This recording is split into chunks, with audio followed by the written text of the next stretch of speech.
नमस्कार, बहुत स्वागत है आपका छत्तीसगढ़ दिन भर में। मैं हूं आपके साथ ऋतु ज्ञानवानी। बुलेटिन में सबसे पहले बात करते हैं शराबबंदी की। जी हां, अंबिकापुर में पीसीसी अध्यक्ष मोहन मरकाम ने शराबबंदी पर बड़ा बयान दिया। पत्रकारों के सवाल का जवाब देते हुए उन्होंने कहा कि प्रदेश में 60% हिस्सा अधिसूचित है, ऐसे में यहां शराबबंदी करना ठीक नहीं। आदिवासी संस्कृति में कई तरह की मान्यताएं हैं, ऐसे में शराबबंदी को लागू करना संभव नहीं होगा। तो वहीं 40% भाग को लेकर उनका कहना था कि सरकार निर्णय ले सकती है। वहीं इस मामले पर बीजेपी ने सरकार पर निशाना साधा। नेता प्रतिपक्ष धर्मलाल कौशिक ने कहा कि महज चुनाव जीतने के लिए कांग्रेस झूठे वादे करती है। शराबबंदी पर बड़ा बयान शराबबंदी पर दिया गया।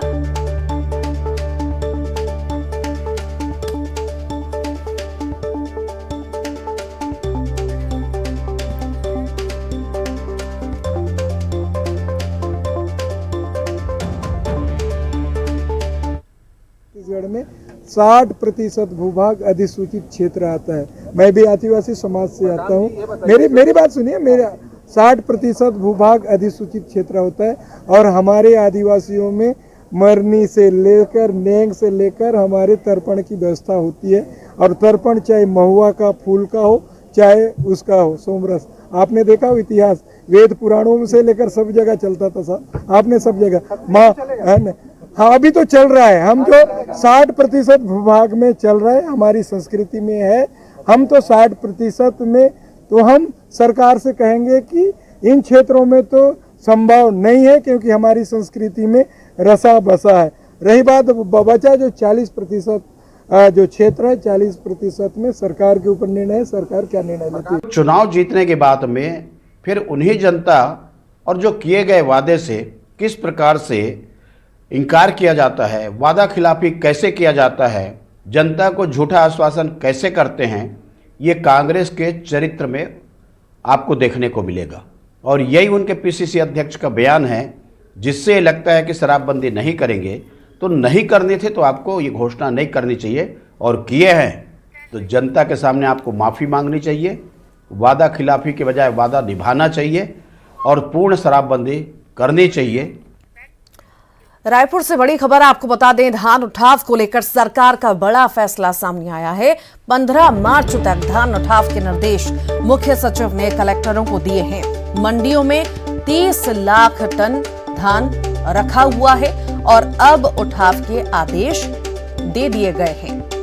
मंडियों में 30 लाख टन रखा है धान और 15 मार्च तक की तारीख है।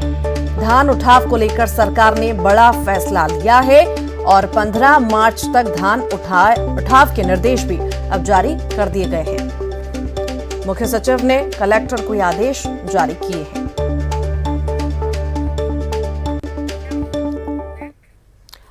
और अब बात कर लेते हैं कोरोना की। छत्तीसगढ़ का कोरोना अपडेट आपको दे देते हैं। छत्तीसगढ़ में कोरोना की रफ्तार अब कम होती नजर आ रही है। 24 घंटे में 946 नए कोरोना पॉजिटिव पाए गए हैं। 24 घंटे में 2169 मरीज कोरोना से रिकवर हुए हैं।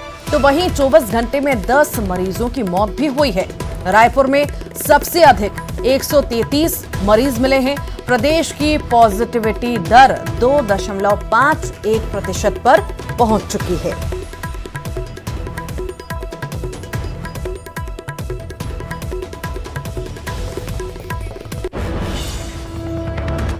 छत्तीसगढ़ में पहली क्लास से 12वीं तक के स्कूली बच्चों के लिए ओरो स्कॉलर और विशिष्ट आवश्यकताओं वाले बच्चों के लिए प्रोजेक्ट इंक्लूजन कार्यक्रम संचालित किए जाएंगे।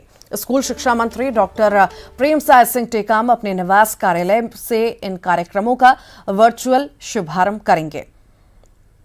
ओरो स्कॉलर कार्यक्रम के तहत बच्चे पढ़ाई में मेहनत करने और क्विज प्रतियोगिता में शामिल होकर हजारों रुपयों की स्कॉलरशिप प्राप्त कर सकेंगे। इसी प्रकार प्रोजेक्ट इंक्लूजन कार्यक्रम विशेष आवश्यकता वाले बच्चों की पहचान कर उन्हें सामान्य बच्चों के साथ लाने के लिए है।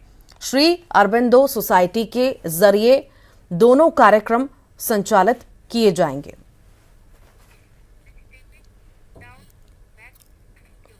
छत्तीसगढ़ में रबी की फसल के लिए किसानों को खाद की कमी से दो चार होना पड़ रहा है। केंद्र ने खाद की सप्लाई में करीब 45% की कटौती कर दी है। जिसमें सूबे में खाद का संकट पैदा हो गया है। किसानों को खाद नहीं मिल रहा और खाद की कालाबाजारी भी शुरू हो चुकी है।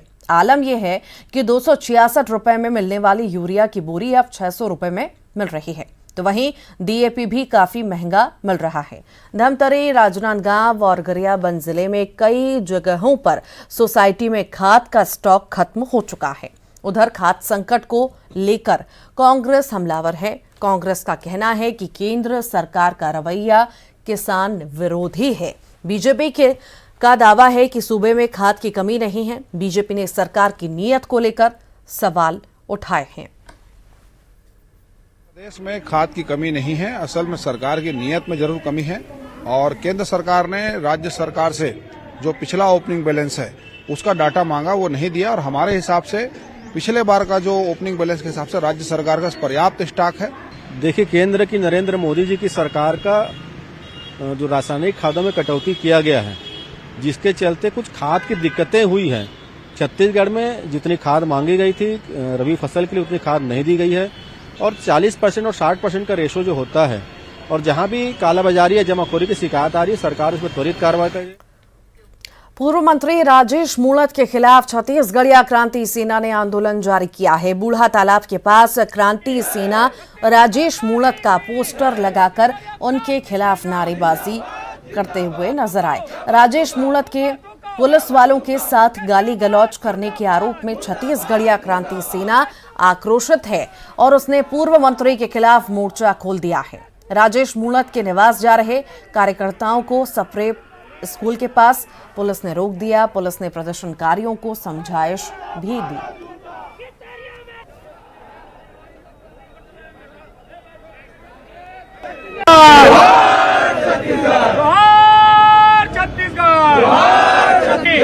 छत्तीसगढ़ माता की, छत्तीसगढ़ क्रांति सेना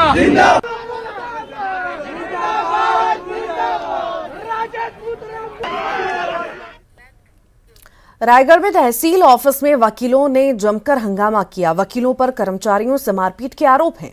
वकीलों ने तहसीलदार सुनील अग्रवाल का घेराव किया और कार्रवाई की मांग की।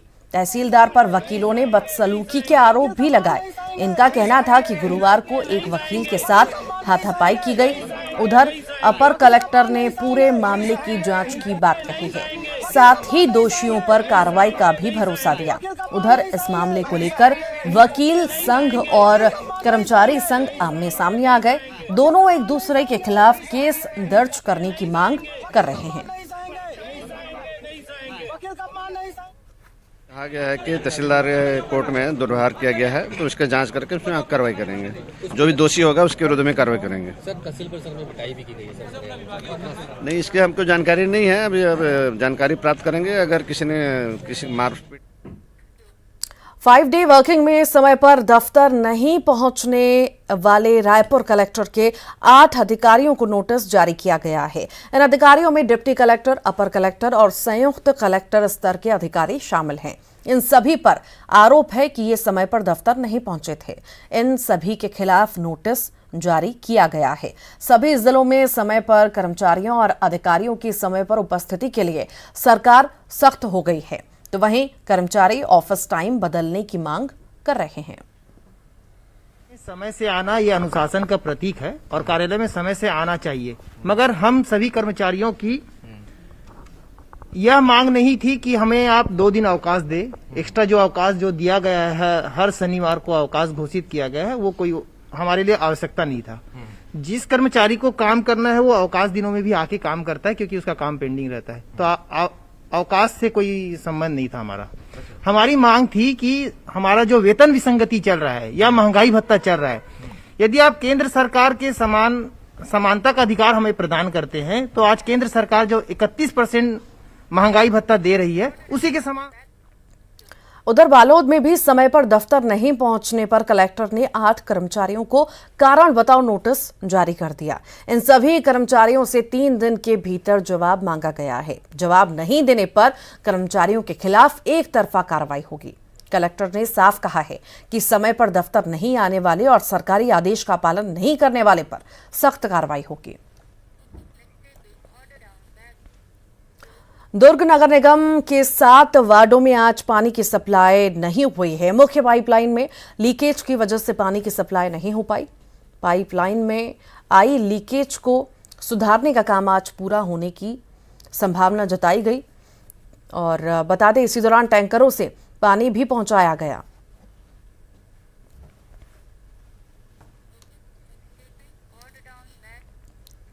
बिलासपुर जिला अधिवक्ता संघ के चुनाव के नतीजे कल आएंगे। सुबह 11 बजे से शाम 4 बजे तक आज मतदान हुआ। अध्यक्ष पद के लिए 3, उपाध्यक्ष पद के लिए 3, सचिव पद के लिए 5, कोषाध्यक्ष पद के लिए 5, सहसचिव के लिए 6, क्रीड़ा एवं संस्कृति सचिव के लिए 3, ग्रंथालय सचिव के लिए 4 और कार्यकारिणी के लिए 21 उम्मीदवारों की किस्मत का फैसला कल हो जाएगा। वकीलों ने उत्साह के साथ वोटिंग की। कुल मतदाता जो हमारे यहाँ है 1750 मतदाता हैं। भारी उत्साह है मतदाताओं में। परिणाम कल 12 तारीख को गणना होगी और गणना के तत्काल पश्चात मतदान। बेमेतरा के किसानों को हाईकोर्ट से राहत मिली है। हाईकोर्ट ने एसडीओ को 3 महीने के अंदर किसानों के मामले से निपटारे के निर्देश दिए हैं। दरअसल एनएचआई ने सड़क निर्माण के लिए 250 किसानों की जमीन अधिग्रहित की थी, लेकिन 75% किसानों को मुआवजे की राशि नहीं दी। ऐसे में 6 किसानों ने कोर्ट में याचिका लगाई। सुनवाई के बाद कोर्ट ने अधिकारी को मुआवजा देने के निर्देश दिए हैं। बेमेतरा सिमगा कवर्धा पहुंच मार्ग नेशनल हाईवे में किसानों का जमीन सड़क निर्माण हेतु अधिग्रहण हुआ है 2015-16 में, लेकिन किसानों को अभी तक मुआवजा का भुगतान नहीं किया गया है। इस बात से पीड़ित होकर हाई कोर्ट में 6 किसानों के माध्यम से याचिका प्रस्तुत की गई थी, जिस पर हाई कोर्ट के द्वारा निर्देशित किया गया है कि 3 महीने के अंदर उनके मुआवजा का भुगतान। बिलासपुर में एनएसयूआई ने कलेक्टर दफ्तर के सामने जोरदार प्रदर्शन किया। एनएसयूआई जिला अध्यक्ष की अगुवाई में कार्यकर्ताओं ने बोर्ड की परीक्षा ऑनलाइन कराने की मांग की। इनका कहना था कि कोरोना की वजह से इस साल भी छात्रों को पढ़ाई ऑनलाइन हुई है, ऐसे में परीक्षा भी ऑनलाइन होनी चाहिए। इन लोगों ने सीएम के नाम कलेक्टर को ज्ञापन सौंपा और छात्र हित में फैसला लेने की मांग की। देखिए, हम लोगों की मांग हमारे सरकार से है कि जिस तरीके से कोरोना को ओमिक्रॉन धीरे धीरे बढ़ना चालू हो गया फिर से, और लगभग सारे स्कूलों में छात्रों की जो शिक्षा हुई है वो ऑनलाइन पद्धति से हुई है। तो छात्रों की मांग ये थी कि अगर जो शिक्षा हमारी ऑनलाइन पद्धति से होती है तो हमारी परीक्षा भी ऑनलाइन पद्धति से होनी चाहिए, जिसको लेकर हमने मुख्यमंत्री महोदय के नाम यहाँ ज्ञापन देने आए हैं कि मुख्यमंत्री तक हमारी बात पहुँचे। जांजगीर चांपा में स्कूटी से स्कूल जा रहे छात्रों को कार ने टक्कर मार दी। स्कूटी में सवार एक स्टूडेंट 20 मीटर तक घसीटता हुआ रोड किनारे जा गिरा। हादसे का सीसीटीवी भी सामने आया। इस हादसे में कुल 5 लोग जख्मी हुए हैं। घायलों में एक की हालत गंभीर है। बताया जा रहा है कि स्कूटी सवार ने कार को ओवरटेक करने की कोशिश की, इसी वजह से यह हादसा हुआ।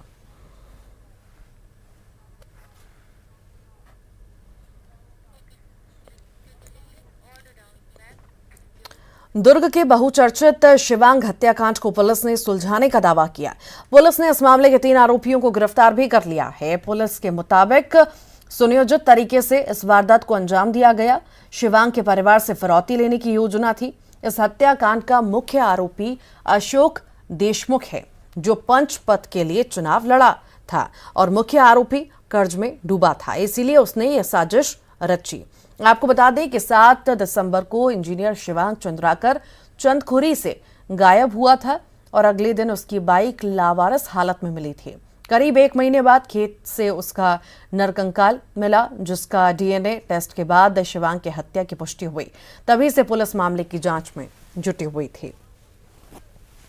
सबको ध्यान में रखकर पुलिस ने जांच शुरू की। 5 जनवरी को चंदखुरी भाटा में एक गड्ढे में उसका कंकाल के कुछ हिस्से मिले। उसकी घड़ी मिली, जिससे कि घर वालों ने आइडेंटिफाई किया उसी की घड़ी है। फिर डीएनए टेस्ट कराया गया, जिसमें वो बॉडी पार्ट्स शिवांग चंद्राकर के होने की पुष्टि हुई और इसमें कल 3 आरोपियों को इसमें हिरासत। और इसी के साथ ही यहाँ रुक रहे हैं छोटे से ब्रेक के लिए।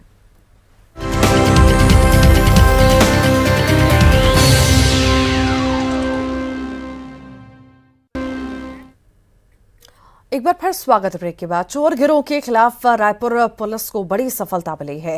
रायपुर पुलिस ने चोरी के 9 अलग अलग मामलों में 11 आरोपियों को गिरफ्तार किया। ये सभी चोर राजधानी रायपुर के अलग अलग थाना क्षेत्रों में चोरी की घटनाओं को अंजाम देते थे। आखिरकार पुलिस ने ऑपरेशन चलाते हुए शातिर चोर गिरोह के सरगना और सदस्यों को गिरफ्तार कर ही लिया। ज्वेलरी शॉप में लाखों की चोरी को अंजाम देने वाले सभी आरोपियों को भी उड़ीसा से गिरफ्तार किया गया। वहीं चोरी के अन्य मामले में भी चोर और चोरी के सामान खरीदने वालों की गिरफ्तारी की गई है। पुलिस ने आरोपियों के पास से लाखों रुपए की ज्वेलरी और 5 लाख कैश बरामद किया है। दिसंबर के महीने में जो कृष्णा ज्वेलर्स के यहाँ जो चोरी हुई थी, जिसमें लगभग 12-15 लाख रुपए का मुसलका चोरी हुआ था, वो है। उसमें 5 आरोपियों को गिरफ्तार किया गया है। ये सभी आरोपी जो हैं बलांगीर उड़ीसा के रहने वाले हैं और इसमें जो मुख्य आरोपी है सुनील सोना। इसको पूर्व में भी रायपुर में जो 2019 में छत्तीसगढ़ ज्वेलर्स के यहाँ जो चोरी की घटना हुई थी, उसका भी आरोपी रहा है और उसके बाद जेल से छूटने के पश्चात इसने ये चोरी की योजना बनाई थी। तो इसमें हमारी टीमें जो थी ये मुख्य रूप से ह्यूमन यूनिट के आधार पर ही इनको हमको पकड़ने में सफलता मिली है। सभी 5 आरोपी बलांगीर के हैं, उड़ीसा के। रायपुर पुलिस ने नौकरी दिलाने के नाम पर ठगी करने वाले गिरोह का खुलासा किया है। सिविल लाइन पुलिस ने इस मामले में डोंगरगांव खरसी टेकुल के पूर्व सरपंच और उसके बेटे को गिरफ्तार किया। इसके अलावा चॉइस सेंटर के संचालक को भी पुलिस ने पकड़ा है। पुलिस के मुताबिक इन लोगों ने नौकरी दिलाने के नाम पर 21 लोगों को 75 लाख का चूना लगाया। पीड़ितों को ये फर्जी नियुक्ति पत्र भी देते थे। पुलिस ने आरोपियों के पास से 2 लाख कैश और फर्जी नियुक्ति पत्र भी बरामद किए हैं।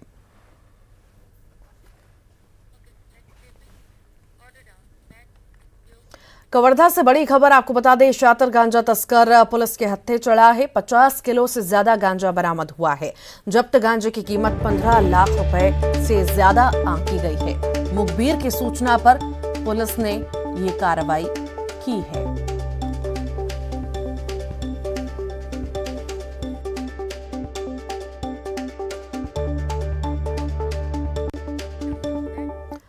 कांकेर में नंदनमारा के पास एक उल्लू के सड़क पर जख्मी होने की सूचना मिली। इसी सूचना पर पुलिस तुरंत मौके पर पहुंची और जख्मी पक्षी को पशु चिकित्सालय पहुंचाया। आशंका जताई जा रही है कि उल्लू किसी वाहन की चपेट में आने के बाद जख्मी हुआ।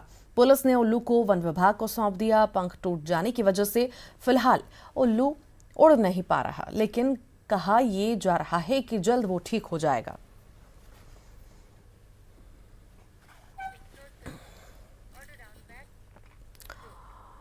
और इसी के साथ ही फिलहाल के लिए बुलेटिन में इतना ही। खबरों का सिलसिला लगातार जारी है।